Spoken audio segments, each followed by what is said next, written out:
Paint pots and queens. The stations on the lines were being painted. The engines were surprised. "The Queen is coming," said the painters. The engines in their shed were excited and wondered who would pull the royal train. "I'm too old to pull important trains," said Edward sadly. "I'm in disgrace," said Gordon gloomily. "The Fat Controller would never choose me." "He'll choose me, of course," boasted James the Red Engine. "You?" Henry snorted. "You can't climb hills. He will ask me to pull it, and I'll have a new coat of paint. You wait and see." The days passed. Henry puffed about proudly, quite sure that he would be the royal engine. One day when it rained, his driver and fireman stretched a tarpaulin from the cab to the tender to keep themselves dry. Henry puffed into the big station. A painter was climbing a ladder above the line.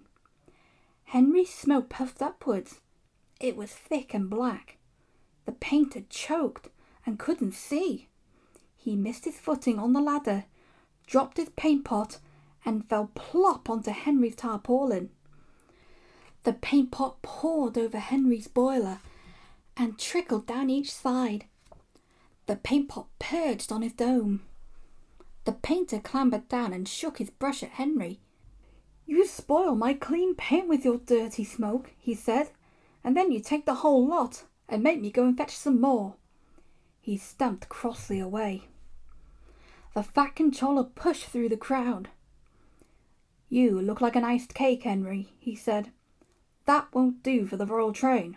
I must make other arrangements." He walked over to the yard. Gordon and Thomas saw him coming, and both began to speak. "Please, sir." "One at a time," smiled the Fat Controller. "Yes, Gordon?"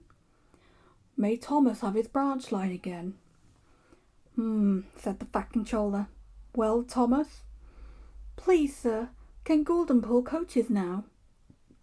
The Fat Controller pondered. "You've both been quite good lately, and you deserve a treat. When the Queen comes, Edward will go in front and clear the line. Thomas will look after the coaches, and Gordon will pull the train." "Oh, sir," said the engines happily. The great day came. Percy, Toby, Henry and James worked hard, bringing people to the town. Thomas sorted all their coaches in the yard. "Peep, peep, peep, they're coming!" Edward steamed in, looking smart with flags and bright paint. 2 minutes passed. 5, 7, 10. Poop, poop! Everyone knew that whistle, and a mighty cheer went up as the Queen's train glided into the station. Gordon was spotless and his brass shone.